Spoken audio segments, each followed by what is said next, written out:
दोस्तों स्वागत है आपका क्लियर डाउट बाय ईसीसी में। तो चलिए आज हम लोग वेक्टर अलजेब्रा जो शुरू किए थे उस वेक्टर अलजेब्रा में हम लोग आगे बढ़ते हैं। इसमें 13 मिनट 23 सेकंड के बाद जो है इस वीडियो में आवाज कट गया था टेक्निकल प्रॉब्लम के कारण। तो चलिए आज हम लोग वहीं से शुरुआत करेंगे। ठीक है, हम लोग क्या क्या देख लिए थे। हम लोग सदिश के बारे में जान लिए थे। हम लोग भौतिक राशि जाने थे। भौतिक राशि को हम लोग दो वर्गों में बांटे थे। उसमें एक को अदिश और एक को सदिश बताए थे। जिसमें केवल परिमाण हो उसको हम लोग अदिश राशि बोले थे, और जिसमें परिमाण के साथ साथ दिशा भी हो उसको हमने सदिश राशि बोला था। ठीक है, तो आज हम लोग समझ लेते हैं कि दिष्ट रेखा क्या होता है। ठीक है, डायरेक्टेड लाइन। ठीक है, जैसे मान लीजिए कि यह एक क्या है, अगर यह आपसे अगर पूछा जाए तो यह कहिएगा क्या है, तो यह एक रेखा है। क्या है?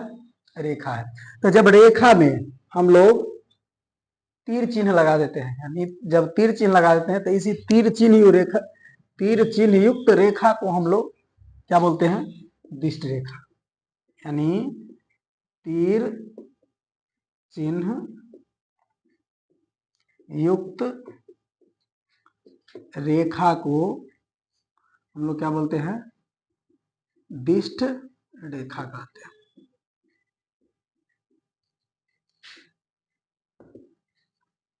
ठीक है, यदि हम लोग रेखा में क्या लगा दें, तीर चिन्ह लगा दें, तो उसको हम लोग क्या बोलेंगे? अब यह हो जाएगा दिष्ट रेखा। दिष्ट रेखा कहने का मतलब हुआ इसका डायरेक्शन बता दिया गया।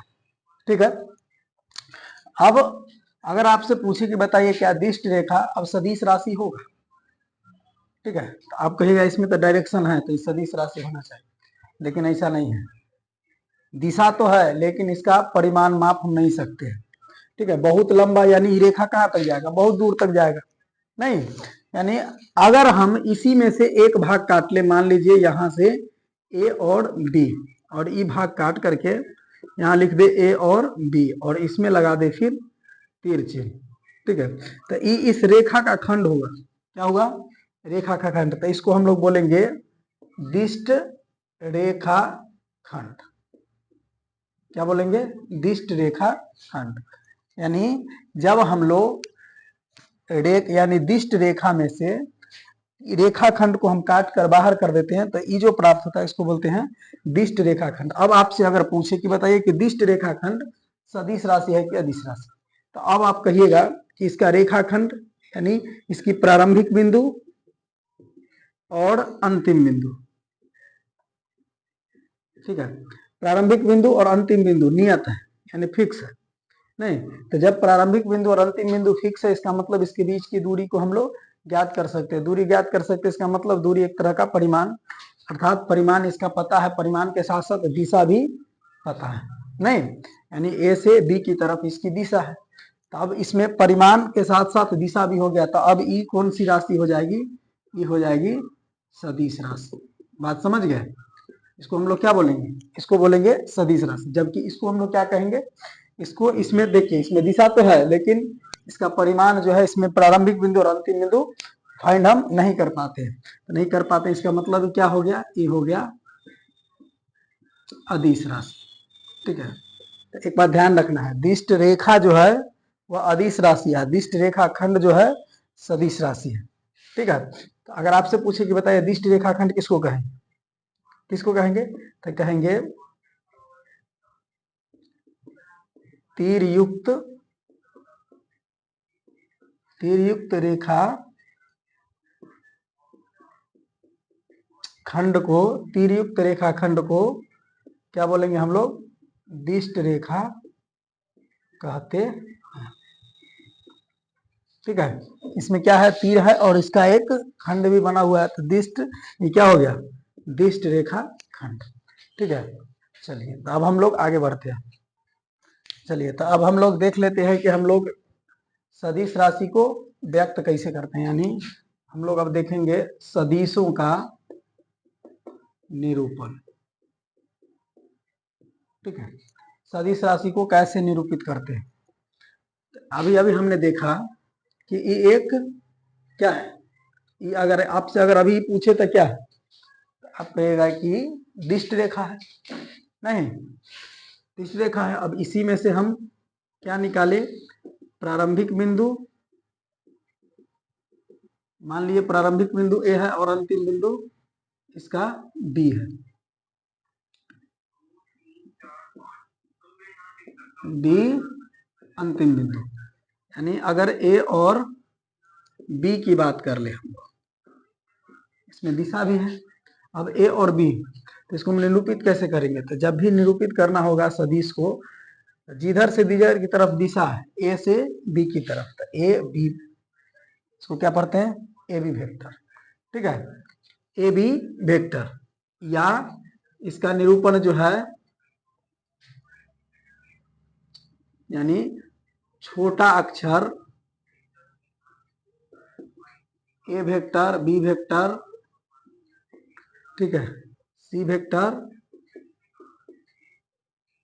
आदि से, छोटा अक्षर ए बी सी डी आदि से इसे निरूपित करते हैं। ठीक है, जब भी हमको सदिश को निरूपित करना होगा, जब भी आपको दिख जाए तीर चिन्ह, ठीक है, अब इसका मतलब क्या हुआ, इसकी दिशा ए से बी की तरफ। अगर मान लीजिए बी ए वेक्टर लिखा हुआ, तो इसका मतलब क्या हुआ, इसकी दिशा बी से ए की तरफ। ठीक है, यानी जब भी हम लोग सदिश को निरूपित करते हैं, तो सबसे पहले लिखते हैं प्रारंभिक बिंदु और उसके बाद लिखते हैं अंतिम बिंदु। ठीक है, और उस पर लगाते हैं तीर का चिन्ह। ठीक है, जैसे कि यहाँ क्या है, यहाँ इस बी ए वेक्टर कहने का मतलब क्या हुआ, इसका प्रारंभिक बिंदु बी है और अंतिम बिंदु ए है। ठीक उसी तरह से ए बी वेक्टर कहने का मतलब क्या हुआ, इसका प्रारंभिक बिंदु ए और अंतिम बिंदु बी है। ठीक है, तो सदिशों को निरूपित करना सीख गए हम। ठीक है, तो चलिए अब हम लोग सदिशों का मापांक देख लेते हैं। चलिए हम लोग देख लेते हैं सदिशों का मापांक। ठीक है, यानी सदिश का मापांक, मॉडुलस ऑफ ए वेक्टर।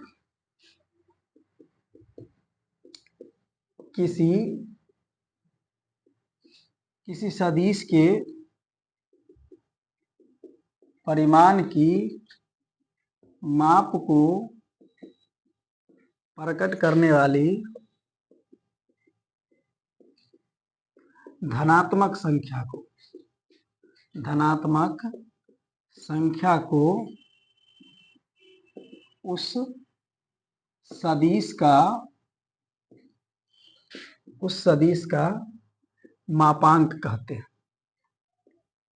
ठीक है, जैसे मान लीजिए मापांक क्या होगा, अगर आपसे पूछे कि ए वेक्टर है कोई, ठीक है, इस ए वेक्टर का जब भी मापांक होगा, ठीक है, तो क्या होगा, मॉड ए वेक्टर। मॉड ए वेक्टर, या आप इसको सिंपल ए लिख सकते हैं। जैसे देखिए, मान लीजिए कि यहां से यहां तक ये एक सदिश ए है।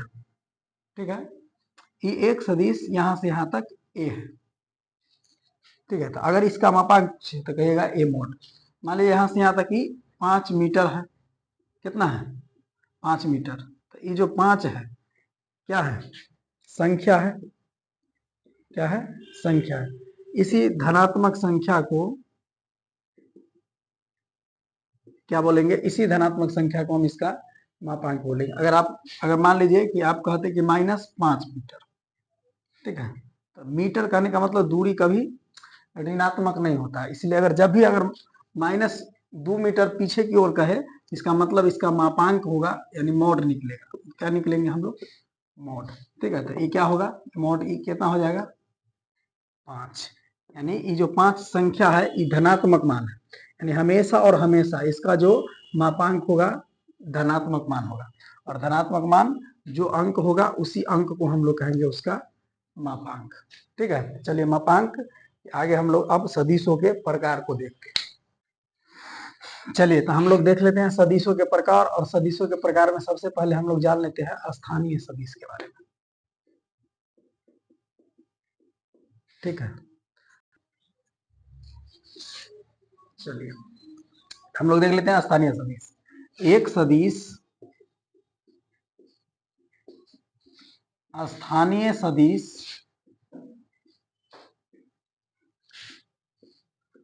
कहलाता है जब वह आकाश के किसी निश्चित बिंदु से गुजरे तथा कोई दूसरा या किसी दूसरे सदिश के समांतर हो। अब क्या भाषण लिखते हैं इसको देखिए मान लीजिए कि ये कोई स्वतंत्र आकाश है, ठीक है। यहाँ पर कोई पहले से, ठीक है, कोई सदिश ए है, ठीक है, कोई सदिश ए है और इसी में एक सदिश स्थानीय सदिश कहलाता है जब वह आकाश के किसी निश्चित बिंदु से गुजरे। यानी मान लीजिए यहां से एक सदिश गुजर रहा है बी वेक्टर, ठीक है, कहां से कहां तक, मान लीजिए यहां से यहां तक एक गुजर रहा है, ठीक है, और यह किसी दूसरे सदिश के समांतर भी है। इसको हम लोग क्या बोलेंगे, एक तरह से, ठीक है, इसकी तुलना में, यानी अगर इसकी तुलना में इसको बोलेंगे तो ये हो जाएगा स्थानीय, नहीं, यानी जिसका स्थानीय सदिश कहने का मतलब एक निश्चित जगह से गुजरना। जैसे हम जाते हैं तो कहे कि हम अभी जो है पटोरी से गुजर रहे हैं, तो पटोरी एक निश्चित स्थान हुआ, तो हम अगर कहेंगे ई वेक्टर गुजर रहा है किसके स्थान से, यानी ई स्थान से होकर के गुजर रहा है, जिसको हम लोग क्या बोलेंगे, स्थानीय सदिश, ठीक है। चलिए तो अब आगे हम लोग देखते हैं। चलिए हम अब देख लेते हैं स्वतंत्र सदिश। यानी स्वतंत्र सदिश किसको बोलते हैं, तो आकाश में कहीं भी कोई सदिश स्थित हो तो वो स्वतंत्र सदिश से कहलाता है। यानी आकाश में कहीं भी उपस्थित सदिश या खींचा गया सदिश स्वतंत्र सदिश, आकाश में कहीं भी उपस्थित सदिश स्वतंत्र सदिश कहलाता है। जिसे मान लीजिए ये एक जगह है, ठीक है, यहाँ पर मान लीजिए यहाँ से कोई सदिश गुजर रहा है तो ये एक स्वतंत्र सदिश है। नहीं, मान लीजिए यहाँ से ए वेक्टर कोई गुजर रहा है तो ये कौन सदिश है, स्वतंत्र सदिश। मान लीजिए यहाँ यानी इधर ऐसे इस तरह से गुजर रहा है, ठीक है, यानी अपना मौन से कहीं से भी गुजर सकता है। इस सदिश को हम लोग क्या बोलेंगे, स्वतंत्र सदिश, ठीक है। चलिए अब आगे देखते हैं। चलिए अब हम लोग देखते हैं शून्य सदिश, यानी जीरो वेक्टर, ठीक है। कोई सदिश शून्य सदिश कहलाता है यदि उसका मापांक शून्य हो, गति हो शून्य, ठीक है। अगर किसी सदिश का मापांक शून्य है इसका मतलब वो शून्य सदिश है। नहीं, शून्य सदिश को जीरो वेक्टर से हम लोग सूचित करते हैं, ठीक है। यानी हम लोग लिखें तो शून्य सदिश को जीरो वेक्टर से सूचित करते हैं, ठीक है। अब हम लोग देख लेते हैं इकाई सदिश।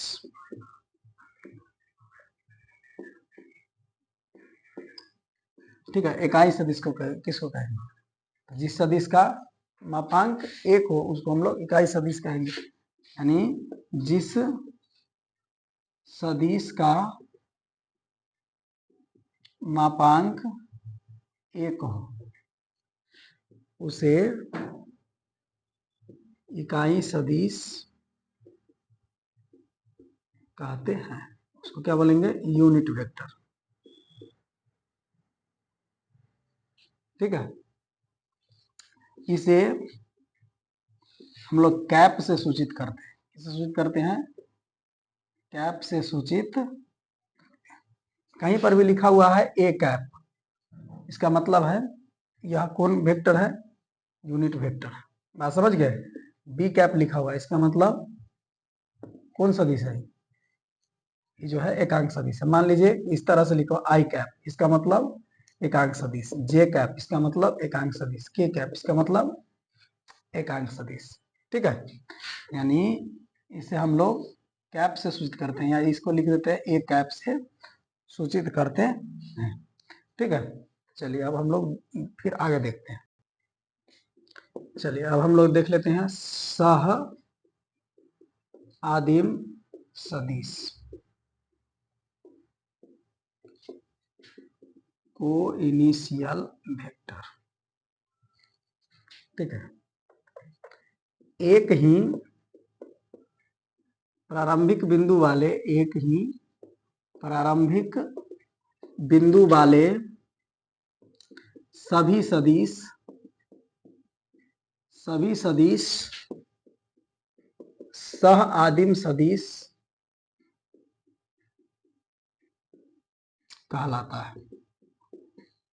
कहने का मतलब है, मान लीजिए कि यहां से एक सदिश इधर की तरफ गया ए वेक्टर, ठीक है, दूसरा मान लीजिए इधर की तरफ गया बी वेक्टर, तीसरा इधर की तरफ सी वेक्टर। तो ये तीनों अगर सदिश अगर हम लोग देखें तो प्रारंभिक बिंदु कहाँ है, यहाँ है। ठीक है, यानी मान लीजिए जीरो से प्रारंभ होकर के इधर मान लीजिए ए की तरफ गया, ए तक गया, और ई बी तक गया, और ई सी तक गया। तो सबका प्रारंभिक बिंदु कितना है, शून्य, यानी जीरो नहीं, यानी या ओ से सब प्रारंभ हुआ है, तो ये सब सदिश क्या कहलाएगा, यहाँ सभी ए बी तथा सी सदिश क्या है, सह आदिम सदिश है। क्या है, इस सबको क्या बोलेंगे, सह आदिम सदिश, यानी जिसका प्रारंभिक बिंदु एक ही हो उसको हम लोग कहेंगे वह सह आदिम सदिश है। चलिए तो आज हम लोग आगे बढ़ते हैं। चलिए तो अब हम लोग आगे देखते हैं समांतर या संरेख सदिश। ठीक है, समांतर या संरेख सदिश किसको कहते हैं, दो या दो से अधिक सदिश, दो या दो से अधिक सदिश समांतर या संरेख सदिश कहलाते हैं यदि वे एक ही रेखा के समांतर हो। ठीक है, कहने का मतलब हुआ अगर कोई सदिश एक ही रेखा के समांतर है तो सब सदिश क्या कहलाएगा, समांतर सदिश कहलाएगा या संरेख सदिश। जैसे मान लीजिए यह जो है ये एक रेखा है, ये एक रेखा है मान लीजिए, और ये एक सदिश है ए वेक्टर, तो इसके समांतर ही हुआ। ठीक है, तो ये क्या कहलाएगा, दूसरा इसके तुलना में अगर हम लोग कहें ये बी वेक्टर है, नहीं है ना, ए और ई बी, ये दोनों एक यानी ये दोनों कथी है, समांतर है ना। अब दिशा विपरीत हो सकता है, जैसे मान लीजिए इसकी दिशा इधर, ए वेक्टर की दिशा इधर और इसकी दिशा इधर है ना, ये दोनों की दिशा विपरीत है, यहाँ दिशा विपरीत है लेकिन ये समांतर है। ठीक उसी तरह से यहाँ अगर कहेंगे तो ए और ए वेक्टर और बी वेक्टर दोनों का है समांतर है, इधर भी ए वेक्टर और बी वेक्टर क्या है, समांतर है, बशर्ते इसकी दिशा अलग अलग है। ठीक है, तब हम लोग समांतर में भी देख लेते हैं, अगर दिशा एक ही रहता है तो उसको हम लोग क्या बोलते हैं, उसको बोलते हैं समदिश सदिश। अगर दिशा विपरीत हो तो उसको बोलते हैं विपरीत दिश सदिश या विपरीत दिशा सदिश। चलिए तो देखिए, यानी जब दिशा एक ही हो तो उसको हम लोग क्या बोलेंगे, समदिश सदिश। ठीक है, जब दिशा विपरीत हो तो उसको बोलेंगे विपरीत दिश सदिश या विपरीत दिशा सदिश। ठीक है, या इसको बोलेंगे समदिशा सदिश या समदिश सदिश। ठीक है, इधर ध्यान दीजिए, जैसे मान लीजिए कि ये दोनों जो है, ये दोनों की दिशा अगर ये है ए वेक्टर और ये है बी वेक्टर। ठीक है, तो ये दोनों की दिशा किधर है, एक ही तरफ है, इसका मतलब ही कथी हो गया, ये हो गया समदिश सदिश, विपरीत दिश सदिश। जैसे मान लीजिए इसकी दिशा इधर है और इसकी दिशा इधर है, तो क्या कहना है, विपरीत दिश सदिश। चलिए, यानी वैसा समांतर या संरेख सदिश जिसकी दिशा समान हो उसे समदिश सदिश कहते हैं। नहीं, अभी हमने देखा ए वेक्टर, ठीक है, और बी वेक्टर, ठीक है, तो ये दोनों की दिशा क्या है, समान है, इसीलिए ये दोनों क्या कहलाया, पहले तो समांतर है ना, दोनों समांतर है और दोनों की दिशा एक ही है, तो इसको हम क्या बोलेंगे, समदिश सदिश। ठीक उसी तरह से इधर अगर हम लोग देखें तो ऐसा समांतर या संरेख सदिश, ठीक है, जिसकी दिशा विपरीत हो, जिसकी दिशा क्या हो,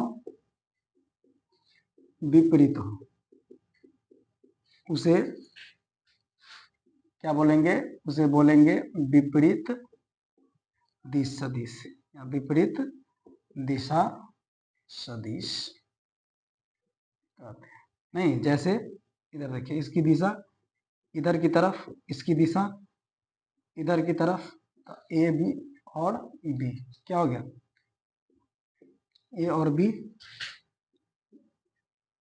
नहीं, ये दोनों की दिशा विपरीत, एक की दिशा इधर, एक के, इसको हम लोग कहेंगे विपरीत दिश सदिश। चलिए, तो अब हम लोग देख लेते हैं समतलीय सदिश। चलिए, हम लोग देख लेते हैं समतलीय सदिश, यानी कोप्लेनर वेक्टर। ठीक है, कोप्लेनर वेक्टर यानी वेक्टर सदिश, यानी दो से अधिक सदिश, दो या दो से अधिक सदिश समतलीय सदिश कहलाते हैं। समतलीय सदिश कहलाते हैं यदि वे सभी एक ही तल में स्थित हो या वे सभी एक ही तल में स्थित हो या एक दूसरे के समांतर। ठीक है, कहने का मतलब एक तल मतलब जैसे मान लीजिए कि ये एक्स अक्ष, ठीक है, आकाश में एक्स अक्ष, इसको हम वाई अक्ष और इसको हम जेड अक्ष कह लेते हैं। ठीक है, तो देखिए, दो या दो से अधिक सदिश, जैसे मान लीजिए ई सदिश ए वेक्टर है, ठीक है, यह है बी वेक्टर, यह है सी वेक्टर। देखिए, ये एक ही तल में है ना, एक्स अक्ष के समांतर है कि ना, यानी एक ही तल के क्या है, समांतर है कि नहीं, और एक ही अक्ष में है। अगर इधर y की बात कर लेते, मान लीजिए कि ए वेक्टर है, ई बी वेक्टर है, तो y तल के कथी है, समांतर है कि नहीं, या y तल में स्थित है। अगर हम लोग सी की बात कर लेते, सब क्या है, y तल में है, एक दूसरे के क्या है, समांतर है। ठीक है, तो इसको हम लोग कहेंगे कि समतलीय सदिश है। ठीक है, तो ये सब क्या है, समतलीय सदिश। ठीक ना, तो अब हम लोग सदिशों के प्रकार को, सदिशों के जो प्रकार थे मुख्य रूप से इतना ही प्रकार है। ठीक है, इससे और यानी और प्रकार भी है, लेकिन जो जरूरी है आपको उतना प्रकार हो गया। ठीक है, तो चलिए आज वीडियो को हम लोग यहीं समाप्त करते हैं, फिर हम लोग सदिशों के योगफल आगे हम लोग देखेंगे।